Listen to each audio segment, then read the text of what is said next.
Assalamu alaikum, I'm Arfa and welcome to my channel Tried and Tasted. All the recipes here are tried and tested.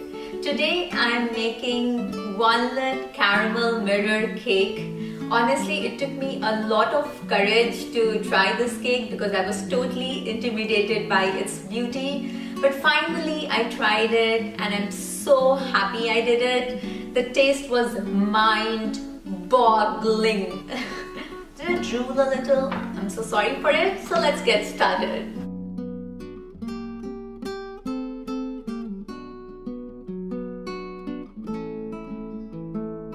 I'll roughly go through the ingredients of the first cake layer. So for this I have some ground walnut.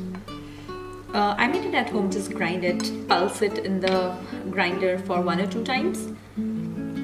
Here I have some all-purpose flour, some sugar, you can use the white granulated one, and here I have a pinch of salt and some egg whites. I have 2 egg whites here. The remaining 2 egg yolks I'll use later in the same cake. This cake has 5 layers. I will start with the first layer. The first layer is called the walnut cake layer. For it I have taken egg whites in a bowl, and to it I am adding just a pinch of salt, and I will whisk it until soft peaks are formed. The soft peaks are formed, and now I am adding sugar in it gradually by continuously whisking it on medium-high until stiff peaks. We are not adding any baking soda, baking powder in it, so the only rising agent here is egg whites. Now I am adding ground walnut in it and fold it gently with a spatula. I have already preheated the oven at 325 degrees Fahrenheit or 160 degrees Celsius, and now I am adding some all-purpose flour in it, and I'll just fold it very gently once again. Here I have lined a 6-inch cake pan with a parchment paper, and I have already greased it with just a little bit oil, and to it I am transferring this prepared batter.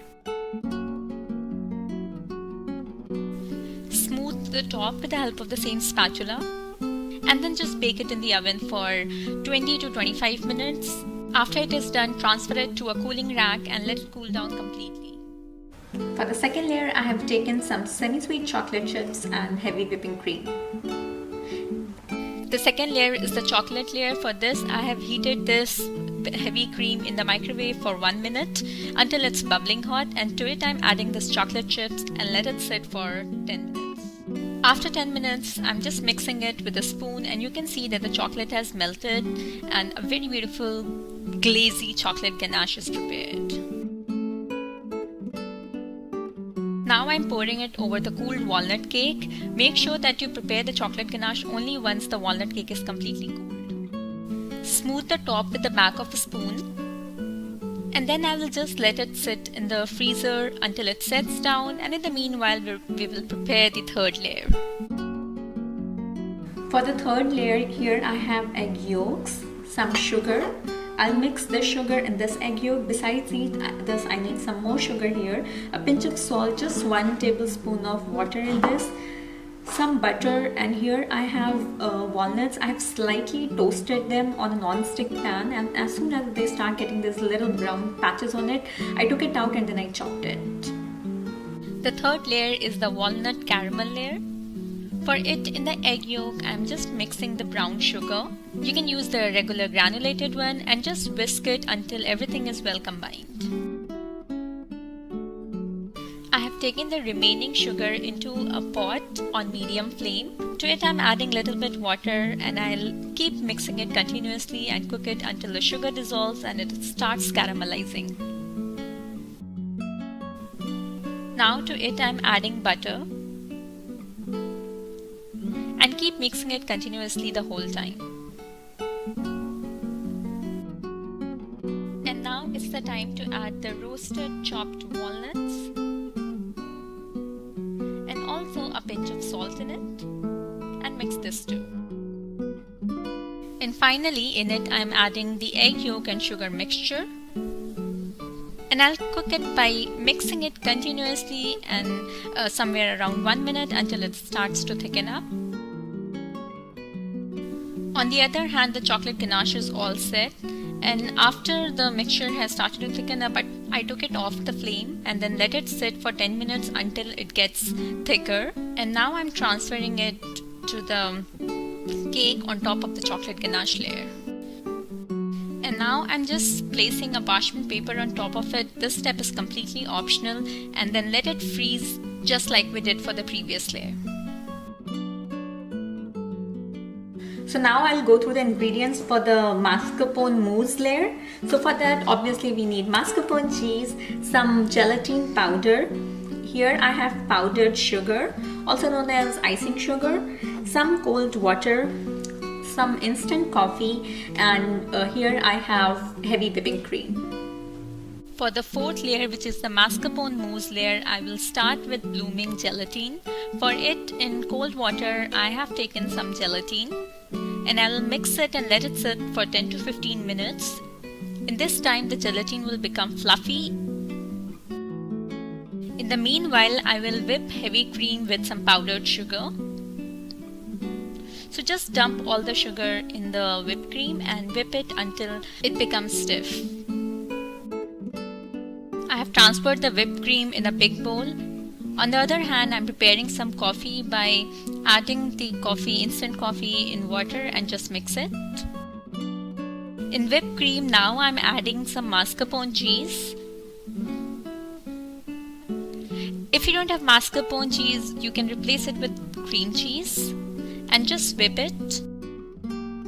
The gelatin has bloomed, and now just before putting it in the whipped cream, I'm heating it in microwave for 30 seconds. And now in the whipped cream and mascarpone cheese mixture, I'm adding some vanilla essence, the concentrated coffee,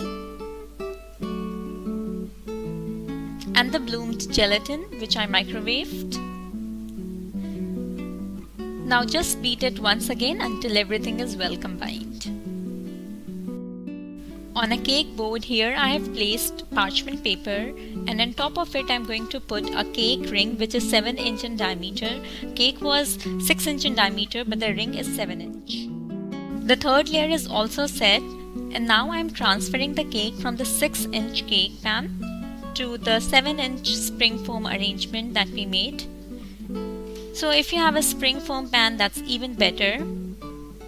And I'll place the cake right in the center, leaving some space around it. Now I'm transferring this mascarpone mousse all over the cake.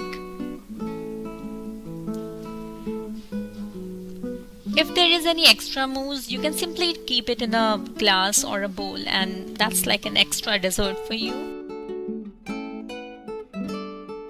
Instead of cake board, you can also use something more sturdy, and now carefully pick it up and freeze it for at least 4 to 6 hours.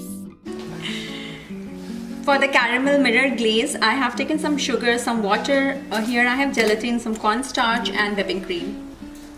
For the final layer, which is the caramel mirror glaze, I am blooming the gelatin the same way I did for the previous layer by mixing it in water. In a separate bowl with water in it, I am going to add some cornstarch and mix it nicely.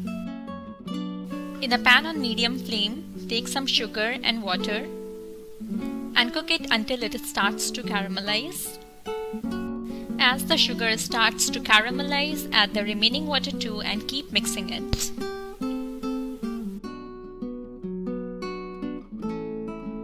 And now add heavy cream.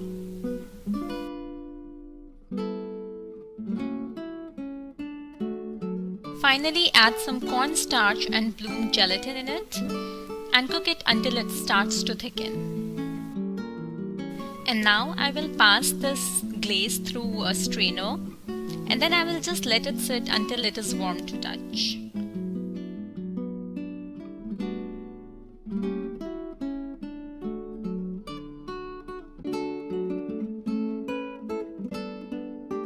I have released the cake, and now with a wet spatula, I'll just smooth the top.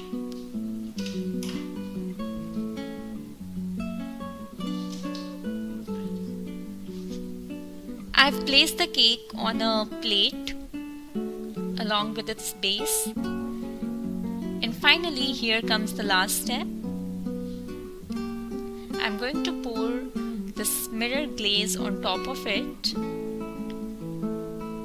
Because of the plate that we have put at the bottom, whatever glaze flows down, it will flow only in the plate.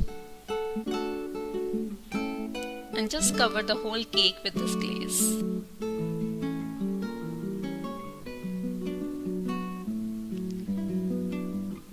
And just let it sit for half an hour more.